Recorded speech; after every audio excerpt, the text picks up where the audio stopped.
But what's news with open data? I don't know if I should ask that now or not. Yeah, no, it's all good.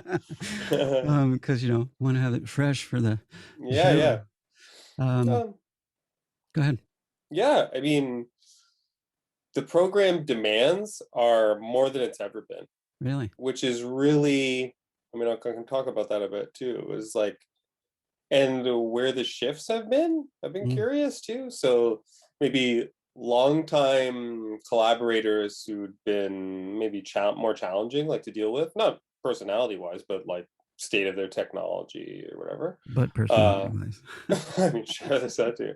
There's always something.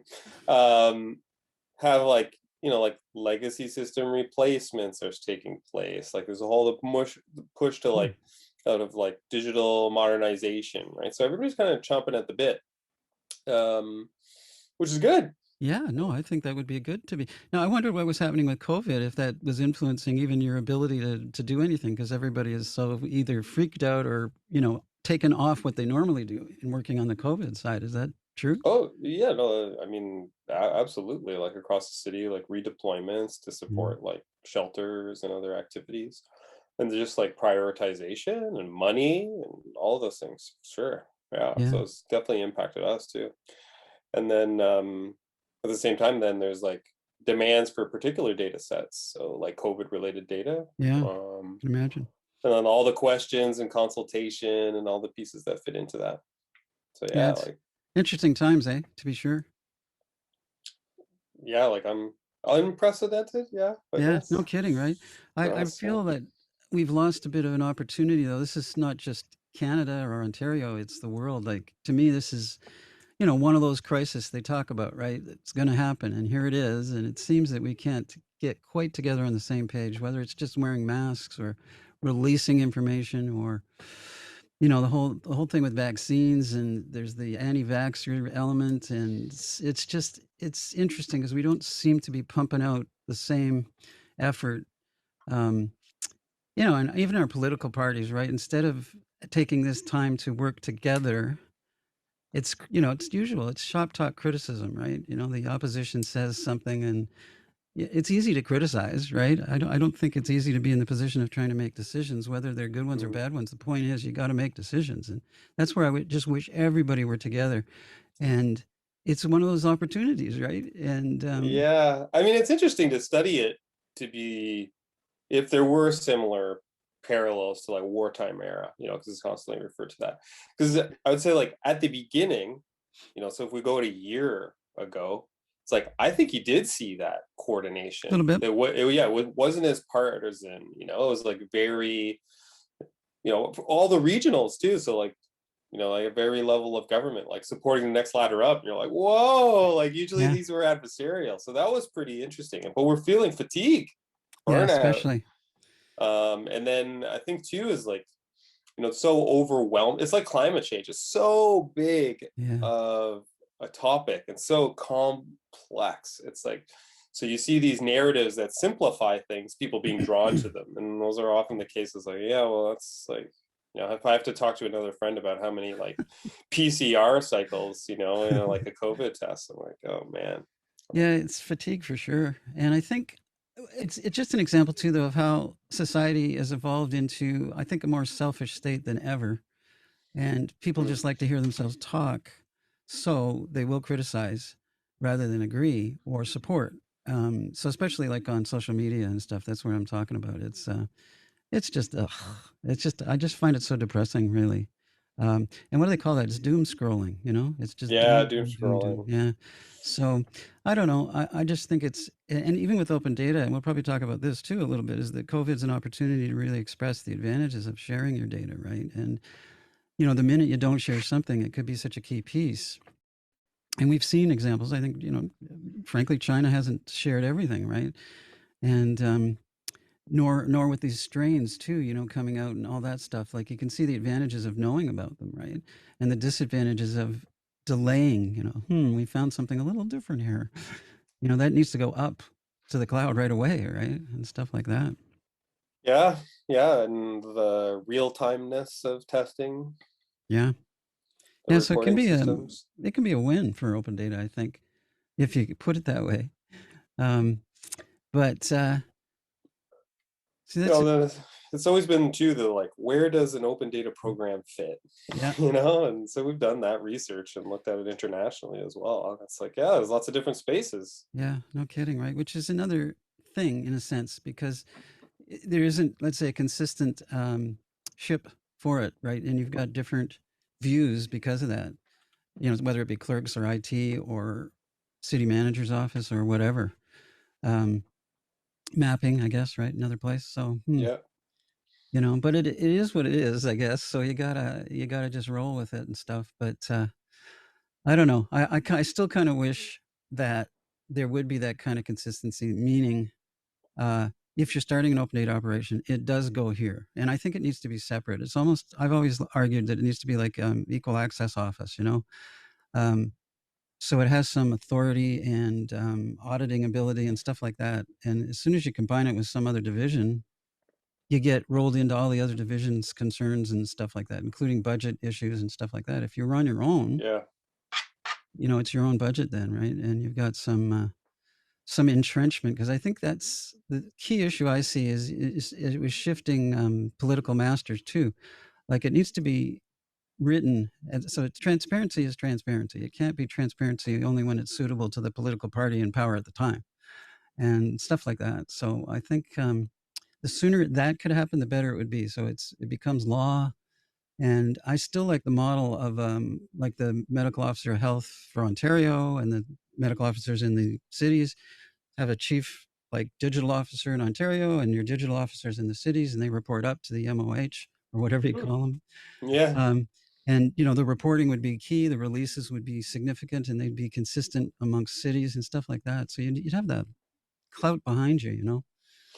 Yeah, it's done like program based, like you're talking about, like in some degrees. So like fire has to report up to fire marshal, paramedic services, public health.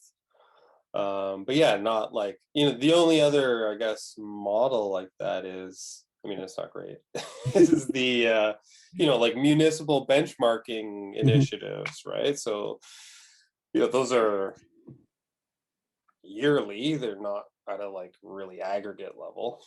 Yeah. So it's not quite the same thing, but it's the like mechanism to try and feed it up. Mm. I'm always in the struggle of the the one-offs versus the Mm. sustainable update process. I mean, that's a really tough place to be. But I mean, some of the exciting things we've seen is like the new levels of like coordination. So it used to be like, can multiple cities and like different levels of government coordinate on like standards? Used to be Mhm. talked about a lot. Yeah, that was a big push. I mean, it Yeah. still is. Yeah. But the infrastructure coordination pieces are starting to become really exciting. Well, You know, that's like that was our vision to be like, hey, we got lots of money compared to everybody else. We can stand up, you know, technology. Why don't we stand up an open source technology so that anybody can piggyback it? Now, the feds are doing it, the province is doing it, we're doing it, other regions are, and we're all using the same stuff, which means we can federate to each other yeah, and yeah, that's share to each important. other. And then if like we hire somebody to build like a, you know, like a module, a plugin on top of the same stack, well then anybody can use it. So That's those true. types of things, and the more to do that, I find that's a like that will help other groups Yeah, for for sure. sure. Did I just read that the provinces put their data on a federated site, like with the feds, they're sharing it or something? Yeah, they federated up to the Yeah, Fed portal. that's been, you know, kicking around as an idea for a long time too. Yeah, I remember when we were trying to, and it was a little bit more complicated. But now I talked to Christine over Yep. at the province to be like, hey, well, if I federate to you, can you federate up to them for us?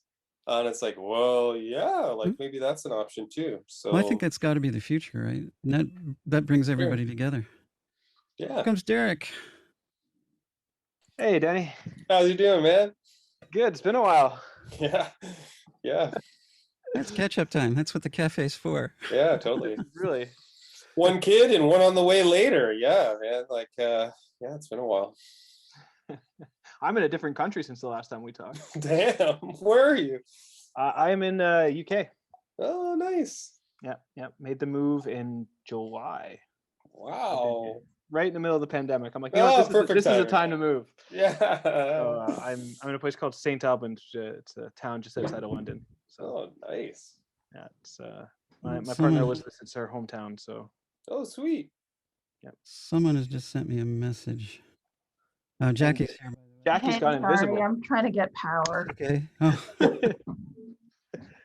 before everything goes sideways. Oh man. How are y'all? Hey, Denis, it's been a while. Yeah, been a while. Yeah, I'm doing well. You look like everybody's doing well. That's good. COVID well? I think that's like COVID my new well. thing. Or COVID not well. new thing, but it's just kind of it's Yeah. Pandemic sustainable. sorry, I'm just answering a text. No worries. I'm Find the link. frantically reading the strategic plan for joint councils because there's a whole section in here on open data, which I'm just discovering for the first time. So Yeah, like one of my dreams has always been, and I've never seen it fulfilled yet for Open Data Day, is it's for the person who doesn't know anything about open data. So I used to lobby in the early days of the Open Data Day that we actually go into like the Eaton Center or something. We got some screens and we're actually demonstrating how you use data to that public as opposed to an audience of already open data users. Yeah, open data in the wild. Yeah, I Open remember data in the those wild. days. Yeah, I was talking to the library about doing, instead of a bookmobile, it was like a data mobile. And it would show up outside, community centers like that. Like that's what I've always wanted to see. I like that Um, idea. Well, it just doesn't quite touch the average human. It seems to me it's still kind of isolated to the users and the scientists and the journalists and that crowd, as opposed to like mom and dad. Yeah, and I like it could, it has a very performance nature potential to it, right? So like Yeah. upright citizens brigade kind of style. So that's pretty cool. I mean, Jackie, you and I talked a bit about this yesterday. I don't know, Monday, whatever day it was. Was it yesterday, Monday? Yeah. Yesterday was Monday. Yeah, Okay. Oh man. Yeah, it's that kind of week. But we talked about, like, I think, I mean, we're completely like digging into stuff already and no one's paying attention to us. But I think a game changer. I think this is really Keith's excuse for getting people together so Yeah. they can talk to. I mean, like, it's not like, let's just be honest nobody's here. joining. Keith, It's just nobody's joining. This is really just Keith's show. Yes, you're talking about mistruth and stuff. Yes, I lied to you outright. So, but anyways, the point is that one of the things I think will be a game changer is when everyday people have tools that help them leverage open data. Because I think it's one of the big challenges is that most people don't have the data literacy or the tools to leverage data in their day-to-day lives. But they're surrounded by organizations and groups that do, and then they leverage it through those organizations and groups to have personalized experience. Where I was going with this is that the thing that I'm really fascinated about is this whole idea of like having a personal AI assistant. Which is something I know, Jackie, you've been kind of noodling on. I'm stealing your thunder here. I'm sorry, Jackie.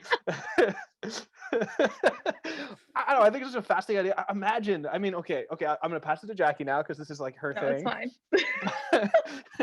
I think it's such a I think that's gonna be a game changer when that happens, because all of a sudden everyday people are gonna have the tools they need to leverage data, and then once that happens, open data will once again become way more. The demand for it will go through the roof. But what do you think what do you think people want to do when you say, like, imagine if people could leverage open data? Like why? I mean, my answer to that is just to point to your website. I mean, you've already done all this mock-ups of, like, what would it, because but your stuff is, I don't know if other people have seen your stuff, but your stuff is about very much physical spaces. You're walking into physical spaces and being able to access information. I mean, how I think people are using open data right now is like Wikipedia and Google, right? Like that is right now how people are leveraging open data, the average person, not the data geeks, but like the everyday people. And that's what they're doing to get information. Like, you walk around like, oh, I wonder what that building is. Google or Wikipedia, right? Or what's open right now? Search. Like, these are the things that people are looking for when it comes to open data. So a personal AI assistant would just leverage that on just a much higher level.